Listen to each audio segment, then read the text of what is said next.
नमस्कार दोस्तों। 24 जुलाई को जो सुबह की पारी में जो रीट का एग्ज़ाम हुआ था, उनके क्वेश्चनों के बारे में चर्चा करेंगे। ये क्वेश्चन पूर्णतः एनसीईआरटी पे आधारित है। एनसीईआरटी में से पूछे गए हैं और ये की पूर्णतः शुद्ध है, यानी 60 में से 59 क्वेश्चन आपको एक्यूरेट मिल जाएंगे। एक क्वेश्चन की आप चिंता फ़िक्र नहीं करें, हो सकता है कोई भूल हो जाए, लेकिन एनसीईआरटी पे आधारित है और पूर्णतः शुद्ध है ये मेरे हिसाब से। चलो स्टार्ट करते हैं। इससे पहले एक जो 24 जुलाई का इवनिंग में यानी 4th शिफ्ट में जो एग्ज़ाम हुआ था, उनकी किट डाल दी गई है। अगर आपने नहीं देखा है उस वीडियो को, तो आप प्लेलिस्ट में जाकर देख सकते हैं। स्टार्ट करते हैं। Question number 91। मैग्स्थनीज ने मौर्य प्रशासन में सैनिक गतिविधियों के संचालन के लिए कितनी उपसमितियों का उल्लेख किया है? तो मैग्स्थनीज ने 6 उपसमितियों का उल्लेख किया है। एक समिति थी जिसमें 6 उपसमितियां बनी हुई थी। Question number 92। गुप्त काल में ब्राह्मणों को जो भूमि दान दी जाती थी उसे क्या कहते थे? तो उसे अग्रहार कहते थे। क्या कहते थे? अग्रहार। चालुक्यों की राजधानी कौन सी थी? तो चालुक्यों की राजधानी एहोल थी। कौन सी थी? एहोल। ये क्वेश्चन एनसीईआरटी में से ज्यों के त्यों उठाए गए हैं। ख्वाजा मोइनुद्दीन चिश्ती की दरगाह पर आने वाला पहला सुल्तान कौन था? तो वो मोहम्मद बिन तुगलक था, जो 14 बार जियारत करने के लिए ख्वाजा साहब की दरगाह पे आया था। क्वेश्चन 95। पोल्ज, परती, चाचर व बंजर भूमि के प्रकार किस काल से संबंधित है? पोल्ज, परती, चाचर व बंजर भूमि के प्रकार है, ये किस काल से संबंधित है? तो ये मुगल काल से संबंधित है। अकबर की सुलेख की पसंदीदा शैली कौन सी थी? तो नस्तलिक थी। कौन सी थी? नस्तलिक। 96 में ऑप्शन नंबर ए सही होगा। Question number 97। The relief of Lucknow नामक चित्र 1857 के विषय में किसने बनाया था? ये 1857 किसमें बनाया गया एक अंग्रेज के द्वारा चित्र है, द रिलीफ ऑफ लखनऊ। तो ये किस अंग्रेज के द्वारा बनाया गया? तो ये थॉमस जॉन्स बार्कर के द्वारा बनाया गया। थॉमस जॉन्स बार्कर के द्वारा। गुलामगिरी नामक पुस्तक के लेखक कौन थे? तो गुलामगिरी नामक पुस्तक के लेखक ज्योतिराव फुले थे। Option number C. परिवार कल्याण विषय भारत के संविधान की किस अनुसूची में दिया गया है? तो परिवार कल्याण विषय है, ये भारत की किस अनुसूची में दिया गया है? तो ये विषय भारत की 11वीं अनुसूची में दिया गया है। इसमें टोटल 29 विषय है, जिसमें 23वां विषय है वो परिवार कल्याण से संबंधित है। 23वां विषय है ये परिवार कल्याण से संबंधित है। तो ऑप्शन नंबर डी हो जाएगा इसका। क्वेश्चन नंबर 100 है। भारत के संविधान में संशोधन की शक्ति किसे प्राप्त है? तो भारतीय जो संविधान है उसमें संशोधन कौन कर सकता है? तो उसमें तो संसद कर सकती है। ऑप्शन नंबर डी सही होगा। भारत में विधिक सेवा दिवस कब मनाया जाता है? भारत में विधिक सेवा दिवस कब मनाया जाता है? तो 9 नवंबर को भारत में विधिक सेवा दिवस मनाया जाता है। भारत के संविधान की उद्देशिका में वर्णित शब्दों का सही अनुक्रम बताइए। तो सही अनुक्रम है न्याय, स्वतंत्रता, समता और बंधुता की बात की गई है। ऑप्शन नंबर डी सही होगा 102 में। Question number 103। भारत में लैंगिक अपराधों से बालकों के संरक्षण अधिनियम यानी पोस्को कब लागू हुआ? तो ये 2012 में लागू हुआ था। ऑप्शन नंबर डी सही होगा। Question number 104। निम्न में से कौन सा अनुच्छेद 51 क में दिए मूल कर्तव्यों में शामिल नहीं है? तो करों का भुगतान करें, ये मूल कर्तव्य नहीं है। क्वेश्चन नंबर 104 में ऑप्शन नंबर 1 सही होगा। Question number 105। किस संविधान संशोधन द्वारा मंत्रिपरिषद का आकार निर्धारित किया गया? तो मंत्रिपरिषद का आकार 91वें संविधान संशोधन 2003 के द्वारा निर्धारित किया गया, जिसमें 15% से अधिक मंत्रिपरिषद में मंत्रियों की संख्या नहीं होगी। तो ऑप्शन नंबर बी होगा 105 में। Question number 106। SVEEP is related to यानी स्वीप संबंधित है, तो ये मतदाता जागरूकता कार्यक्रम से संबंधित है। तो ऑप्शन नंबर ए सही होगा। Question number 107। 2 राज्यों के मध्य विवाद उच्चतम न्यायालय के किस क्षेत्राधिकार का हिस्सा है? अगर 2 या 2 से अधिक राज्यों के मध्य अगर कोई विवाद चल रहा है तो वो उच्चतम न्यायालय के क्षेत्राधिकार का मौलिक विषय है, मौलिक हिस्सा है। तो ऑप्शन नंबर ए सही होगा 107 में।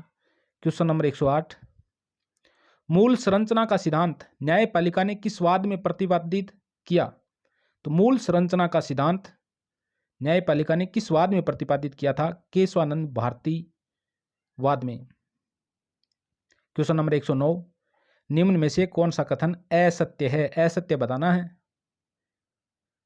पृथ्वी को नीला ग्रह भी कहा जाता है, सही है। शुक्र को पृथ्वी का जुड़वां ग्रह माना जाता है, यह भी सही है। बुध सूर्य के चारों ओर एक परिक्रमण 88 दिनों में पूरा करता है, यह भी सही है। शनि एक आंतरिक ग्रह है, यह गलत है क्योंकि शनि एक बाह्य ग्रह है। कैसा ग्रह? बाह्य ग्रह। क्वेश्चन नंबर 110, जब 0 डिग्री देशांतर पर सुबह के 10 बज रहे हैं तो 15 डिग्री पूर्वी देशांतर पर कितना बजेगा? ये 0 डिग्री देशांतर है। यहाँ पर सुबह के कितने बज रहे हैं? 10 बज रहे हैं। और कितना डिग्री? 15 डिग्री। किस तरफ? पूर्वी देशांतर की तरफ। तो 1 डिग्री बराबर होता है 4 मिनट। तो 15 डिग्री इंटू 4 यानी 60 मिनट, यानी 1 घंटा। जब पूर्व की तरफ चलेंगे 0 डिग्री से पूर्व की तरफ चलने पर टाइम है वो जुड़ेगा।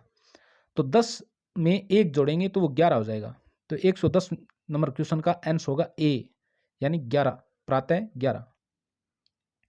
क्वेश्चन नंबर 111, भूप्रपट्टी के नीचे वह स्थान जहां भूकंप आरंभ होता है कहलाता है। तो जहां से भूकंप का आरंभ होता है उसे उद्गम केंद्र कहा जाता है। ऑप्शन नंबर ए सही होगा। भूकंप और ज्वालामुखी घटित होने का कारण है। भूकंप और ज्वालामुखी घटित होने का कारण क्या है? तो वो है अंतर्जनित बल है। ऑप्शन नंबर ए सही होगा। क्वेश्चन नंबर 113, अंगुलहास धारा कौन से महासागर में प्रवाहित होती है? अंगुलहास धारा कौन से महासागर में? तो हिंद महासागर में। ये अंगुलहास धारा है, ये अफ्रीका के इस पूर्वी तट के सारे बहुत तेजी से बहने वाली धारा है। क्वेश्चन नंबर 114, भारतीय पुरातत्व सर्वेक्षण के पहले जनरल कौन थे? तो भारतीय पुरातत्व सर्वेक्षण विभाग के प्रथम जनरल कौन थे? तो वो थे अलेक्जेंडर कनिंघम। क्वेश्चन नंबर 114 में ऑप्शन नंबर सी सही होगा। क्वेश्चन नंबर 115, थेरी गाथा के संबंध में कौन सा कथन सत्य है? सत्य कथन बताना है थेरी गाथा के संबंध में। क्वेश्चन नंबर 115 है, क्या हुआ? तो थेरी गाथा के संबंध में कौन सा कथन सत्य है? यह सुत पिटक का हिस्सा है, सही है। थेरी गाथा सुत पिटक का हिस्सा है। इसमें भिक्षुणियों द्वारा रचित छंदों का संकलन है, ये भी है। यह विनय पिटक का हिस्सा है, ये गलत है। ये विनय पिटक का हिस्सा नहीं है। इसमें महिलाओं के सामाजिक और आध्यात्मिक अनुभवों के बारे में अंतर्दृष्टि मिलती है, ये भी सही है। तो इस आधार पर ऑप्शन नंबर बी सही होगा। क्वेश्चन नंबर 115 में ऑप्शन नंबर बी सही होगा। क्वेश्चन नंबर 116, वर्धमान महावीर किस वंश से संबंधित थे? तो ये लिच्छवी वंश से थे। वैसे ये इक्ष्वाकु वंश भगवान राम के वंश से संबंधित थे ये। और लिच्छवी इनका वर्धमान महावीर इन ऑप्शनों के आधार पर देखें तो लिच्छवी वंश में पैदा हुए थे, लिच्छवी वंश से संबंधित थे। 16 महाजन पदों में मगध प्रथम क्यों था? 16 महाजन पदों में मगध प्रथम क्यों था? जितने भी शिफ्ट के एग्जाम हुए सब में मगध के, बौद्ध के, महावीर स्वामी के, इनसे संबंधित क्वेश्चन पूछे हैं। तो 16 महाजन पदों में मगध प्रथम क्यों था? खेती की उपज अच्छा होना, लोहे की खदानें होना, जंगली हाथी का उपलब्ध होना। हाँ, ये सभी सही है। तो 117 में डी होगा। लोथल नामक हड़प्पा सभ्यता स्थल कहाँ पर है? तो ये तो गुजरात में, आप सभी को पता भी है। बेरी गाजा प्राचीन भारत के कौन से बंदरगाह का यूनानी नाम था? बेरी गाजा किसका नाम था? तो ये था भरूच का, जो गुजरात में, उनका नाम था बेरी गाजा। तो 119 नंबर क्वेश्चन में ऑप्शन नंबर ए सही होगा। क्वेश्चन नंबर 120, चोल अभिलेखों में भूमि की विभिन्न कोटियों का उल्लेख मिलता है। उनमें वेलन वगाई का संबंध था। वेलन वगाई का संबंध किससे था? गैर ब्राह्मण किसान स्वामी की भूमि, गैर ब्राह्मण किसान स्वामी की भूमि थी। इस भूमि को चोल अभिलेखों में वेलन वगाई कहा गया है? ऑप्शन नंबर ए सही होगा। ये क्वेश्चन जो आ रहे थे वो तो अच्छी बात थी, लेकिन इसके अलावा जो भी क्वेश्चन थे वो सब के सब एनसीईआरटी में मिल गए। आपने अगर एनसीईआरटी ढंग से पढ़ी है तो आपका क्वेश्चन एक भी गलत होने वाला नहीं है। और अगर लीक की पिट्टी भैया पढ़नेगी तो फिर तो गलत होना ही है। क्वेश्चन नंबर 121 है, मिलान करना है। ऊंट उत्सव कहाँ का है? बीकानेर का है। मरु उत्सव जैसलमेर के। पतंग उत्सव जयपुर का है और मेवाड़ उत्सव उदयपुर का है। इस तरीके से एक में होगा बी, तो एक में भी ए में ही है, तो क्वेश्चन नंबर 121 में ए होगा। निम्न में से कौन सा कथन असत्य है? असत्य कथन बताना है। 122 नंबर क्वेश्चन में असत्य कथन बताना है। जवाहर सागर अभ्यारण्य कोटा बूंदी चित्तौड़गढ़ में सही है। केसर बाग वन्य जीव अभ्यारण्य धौलपुर में, ये भी सही है। अर्ध उष्णकटिबंधीय सदाबहार वनों को मानसून वन कहते हैं, ये भी सही है। राजस्थान का कल्प वृक्ष रोयडा, यहाँ पे गलत हो गया। राजस्थान का कल्प वृक्ष खेजड़ी होता है, खेजड़ी, जबकि रोयडा तो राजस्थान का क्या होता है? सागवान होता है। क्वेश्चन नंबर 123, कौन सा सही सुमेलित नहीं है? लूणी की सहायक नदी जोजड़ी है, सही है। बनास की मैनाल है, चंबल की पार्वती है, माही बाणगंगा, तो माही की सहायक बाणगंगा नहीं है। 123 का ऑप्शन नंबर सी उत्तर होगा। क्वेश्चन नंबर 124, अजमेर के पास स्थित पुष्कर में वराह मंदिर का निर्माण किसने करवाया था? अर्णोराज ने करवाया था, यानी अन्नाजी ने करवाया था, अर्णोराज ने, जो चौहान शासक था। क्वेश्चन नंबर 125, राजस्थान में 1857 की क्रांति के समय सिरोही रियासत का पॉलिटिकल एजेंट कौन था? तो सिरोही में पॉलिटिकल एजेंट कौन था? तो वहां पर तो जेडी होल था। सिरोही में कौन था? JD whole. इडन जयपुर में था, मैकमोसन मारवाड़ में था, मेजर बर्टन कोटा में था, जिनका सिर काट दिया गया था।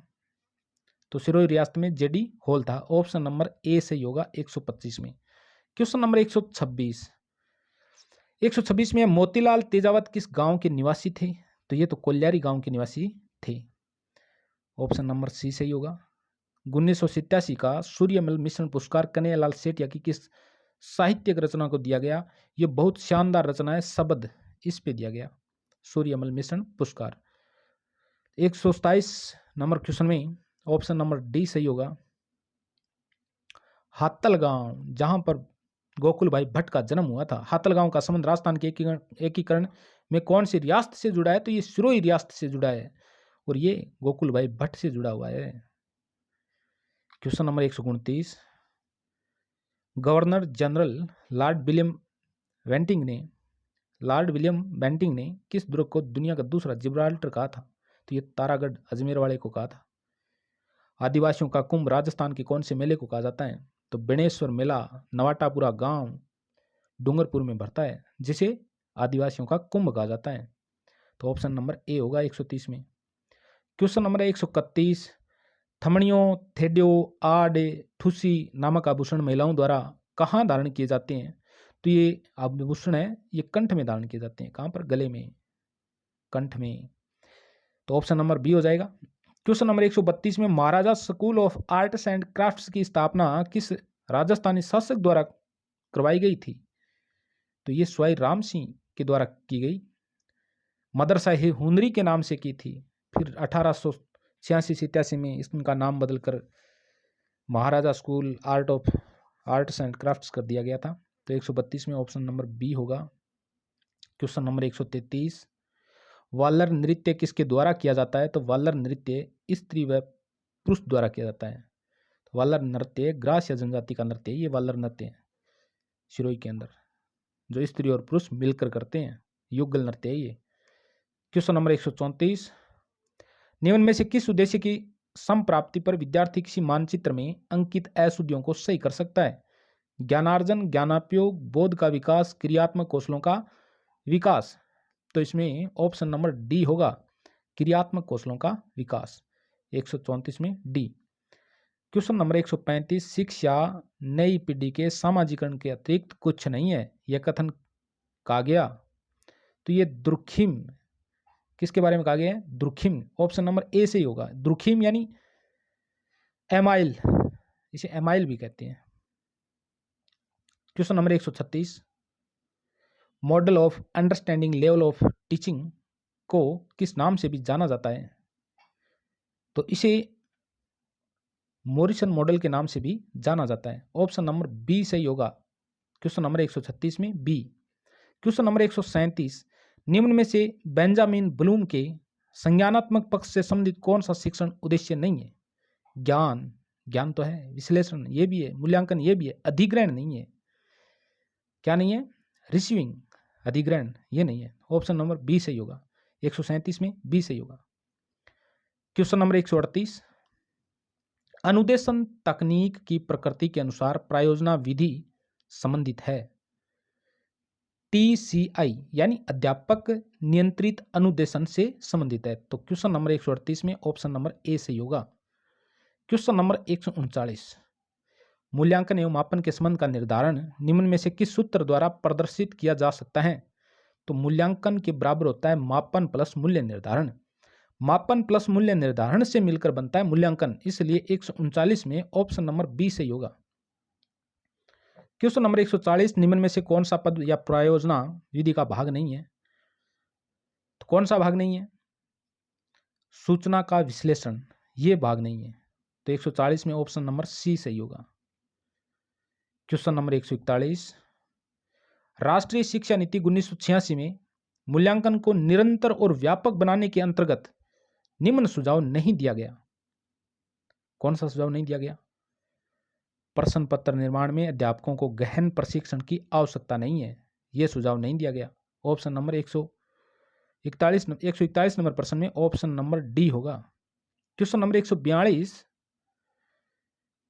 नंबर 142 में कक्षा शिक्षण में तुलनात्मक अध्ययन के लिए उपयोगी होता है। तो ग्राफ होता है भाई तुलनात्मक अध्ययन के लिए, एक ग्राफ से हम तुलनात्मक अध्ययन कर सकते हैं।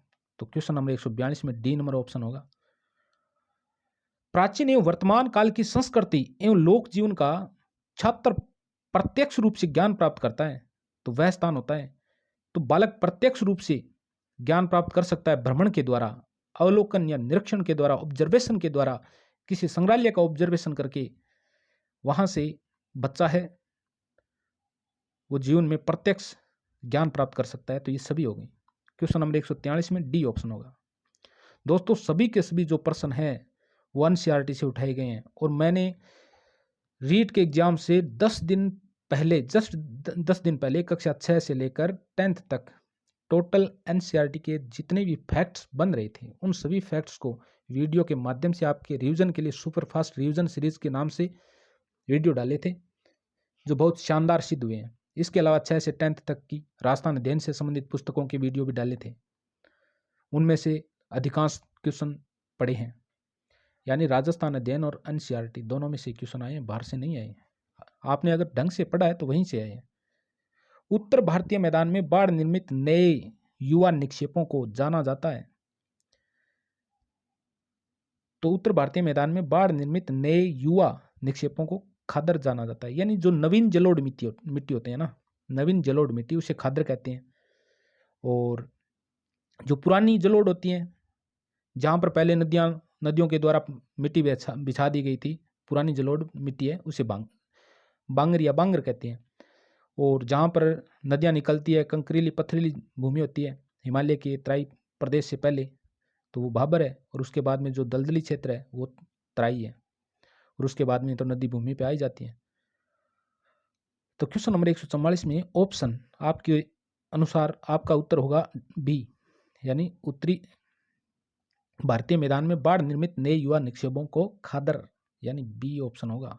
क्वेश्चन नंबर 145, भारत में बहुतायत से पाए जाने वाला वन कौन सा है? तो ये उष्णकटिबंधीय पर्णपाती वन है। कौन सी फसल को सुनहरा रेशा के नाम से जाना जाता है? तो जूट को सुनहरा रेशा कहते हैं, इसे पटसन भी कहते हैं। क्या कहते हैं? पटसन। क्वेश्चन नंबर 147, धात्विक खनिज युग में तो मैग्नीज और तांबा ये दोनों धात्विक खनिज है। तो क्वेश्चन नंबर 147 में ऑप्शन नंबर ए सही होगा। क्वेश्चन नंबर 148, विश्व में सबसे अधिक बिकने वाली कैंसर रोधी औषधि भारत में कौन से पौधे से प्राप्त होती हैं? तो ये हिमालयन यव से प्राप्त होती हैं। किससे होती हैं? हिमालयन यव से। इसे थुनेर भी कहते हैं। क्या कहते हैं? थुनेर, थुनेर भी कहते हैं। क्वेश्चन नंबर 149, राजस्थान के शुष्क व अर्ध शुष्क क्षेत्रों में पाल्लर पानी शब्द किसके लिए प्रयुक्त होता है? तो ये वर्षा जल होता है ना, वर्षा जल, इसे ही पाल्लर पानी कहा जाता है। ये तो आप सभी को आता है। राजस्थान के कौन से जिले में भारत का सबसे बड़ा सोलर पार्क स्थापित किया गया है? तो वो जोधपुर में है। जोधपुर में 2245 मेगावाट का भड़ला जोधपुर में सोलर पार्क स्थापित किया गया है, जो भारत का सबसे बड़ा सोलर पार्क है।